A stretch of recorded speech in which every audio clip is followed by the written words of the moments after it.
Olá, seja mais uma vez muito bem-vindo ao nosso canal Reflete e vamos juntos mais uma vez refletir brevemente sobre a palavra de Deus no Evangelho do dia. Hoje é terça-feira e o nosso Evangelho é de Mateus capítulo 5, versículos do 43 ao 48.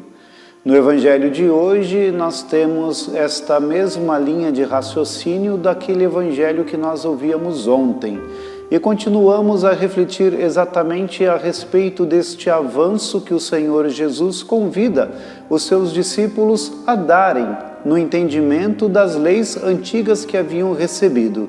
Nós lembramos que o Cristo falou já no Evangelho que ele tinha vindo para fazer com que a lei fosse levada à plenitude, para que as pessoas pudessem compreender a misericórdia que existia nas leis e não simplesmente enxergar as leis pelas leis em si, mas dar um passo além, e este passo além, como eu já disse ontem mesmo, é o encontro com a misericórdia.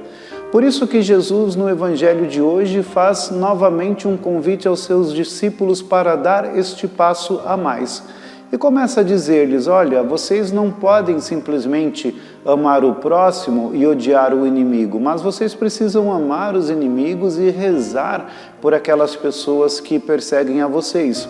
Isso muito provavelmente deve ter causado algum tipo de escândalo para as pessoas que o escutavam, porque justamente ainda tinham enraizados em seus corações aquela lei do talião da qual falávamos exatamente no dia de ontem.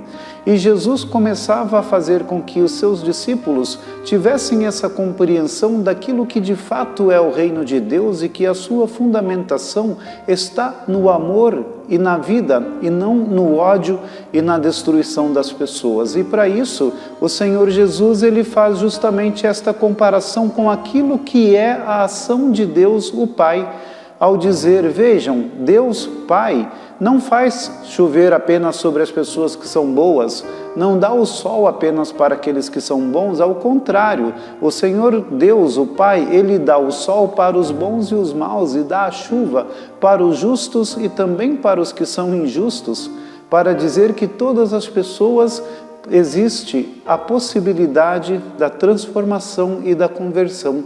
Mas essa possibilidade advém apenas a partir daquele momento em que se lhes oferece a possibilidade da vida e do amor. Por isso que Jesus depois faz esta última comparação no final do Evangelho, dizendo para os seus discípulos, o que vocês vão fazer a mais? Porque os cobradores de impostos também fazem essas coisas. E os cobradores de impostos eram considerados como verdadeiros pecadores públicos. E Jesus falava de uma maneira ainda mais incisiva, dizendo, olha, os pagãos fazem a mesma coisa.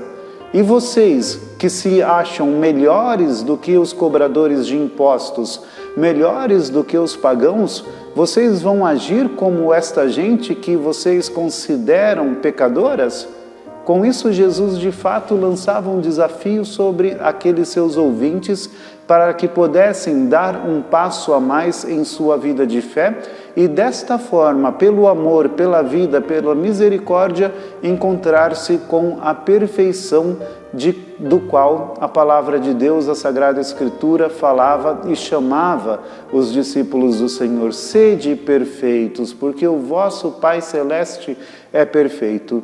E o caminho da perfeição não é outro senão este, do amor e da misericórdia. Por isso peçamos ao Senhor Jesus que nos ajude, que abençoe-nos e que nos faça compreender a profundidade desta palavra para também seguirmos a esta palavra do fundo do nosso coração. Que Deus nos abençoe.